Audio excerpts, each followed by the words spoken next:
శ్రీశైలం యాదవ్ 1,00,000 మందితోని గొప్ప సభ పెట్టి ఆ సభకు రాహుల్ గాంధీ గారినో ప్రియాంక గాంధీ గారినో జాతీయ నాయకుల్ని పిలిచే బాధ్యత నాది. మా ఏఐసిసి ఇన్ఛార్జ్ మాణిక్రావు ఠాకరే గారికి మన్సూర్ అలీ ఖాన్ గారు బాధ్యత తీసుకుంటారు. తప్పకుండా సిద్ధరామయ్య గారిని కూడా పిలవాలని మిత్రుడు శ్రీశైలం యాదవ్ గారు చెప్తున్నారు. తప్పకుండా వారిని కూడా ఆహ్వానం పలుకుతాం. ఇవాళ నేను అడిగేది ఒకటే మిత్రులారా, ఆనాడు కాంగ్రెస్ పార్టీ అధికారంలో ఉన్నప్పుడు ఈ హైదరాబాద్ నగరం అభివృద్ధి చెందింది.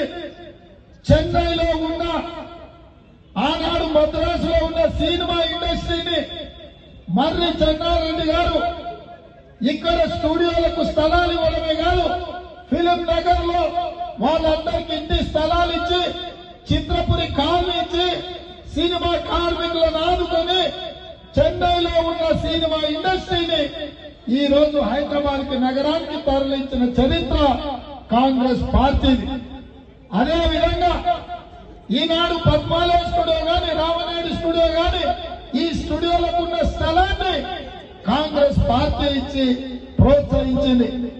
ఇవాళ ఈ జంట నగరాలలో ఔటర్ రింగ్ రోడ్డు నిర్మించింది మనం, హైటెక్ సిటీ నిర్మించింది మనం, అంతర్జాతీయ ఎయిర్పోర్టు నిర్మించింది మనం, ఐటీ కంపెనీలు తెచ్చింది మనం, ఫార్మా కంపెనీలు తెచ్చింది మనం, శిల్పారామం కట్టింది మనం, ఇప్పుడు వేస్తున్న పెట్రోల్ రైలు కట్టింది మనం.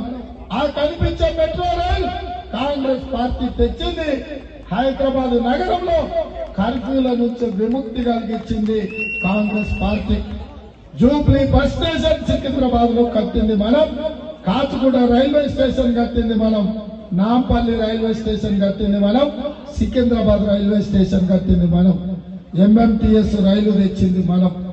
ఈ నగరానికి తాగునీటి సమస్య తీర్చడానికి ఒక పక్కన కృష్ణానది జలాలు, రెండవ పక్కన గోదావరి జలాలు తీసుకొచ్చి ఈ నగరంలో ఉండే కోట్లాది ప్రజల యొక్క దాహాన్ని తీర్చింది కాంగ్రెస్ పార్టీ. ఇవాళ కొంతమంది వచ్చి కాంగ్రెస్ ఏం చేసిందని అని అడుగుతుంది. కాంగ్రెస్ ఇవన్నీ చేయకపోయినుంటే, కాంగ్రెస్ పార్టీ తెలంగాణ ఇయ్యకపోయినుంటే కేసీఆర్ కుటుంబం నాంపల్లి దర్గా దగ్గరలో బిర్లా మంది మెట్ల మీద పిచ్చ పెట్టుకొని బతికేటోళ్ళు. అట్లాంటివి ఇవాళ కాంగ్రెస్ పార్టీ ఏం చేసిందని అడుగుతున్నారు. నక్లెస్ రోడ్ లో గాని శిల్పారామంలో మీరు సెల్ఫీలు దిగి సెల్ఫ్ డబ్బా కొట్టుకుంటుంది కదా, అవి కూడా కాంగ్రెస్ పార్టీ నిర్మించింది, కాంగ్రెస్ పార్టీ అభివృద్ధి చేసింది. ఇది సరిపోదు.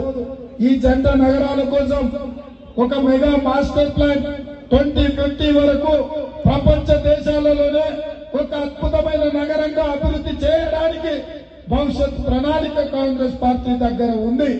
అందుకే ప్రపంచంలోనే పేరున్న ఇండియా మాజీ క్రికెట్ కెప్టెన్ అజరుద్దీన్ గారిని జూబ్లీ హిల్స్ నుంచి గెలిపించండి. ఈ బస్తీలలో ఉన్నోళ్లకు ఇందిరమ్మ ఇల్లు ఇచ్చే బాధ్యత కాంగ్రెస్ పార్టీ తీసుకుంటుంది.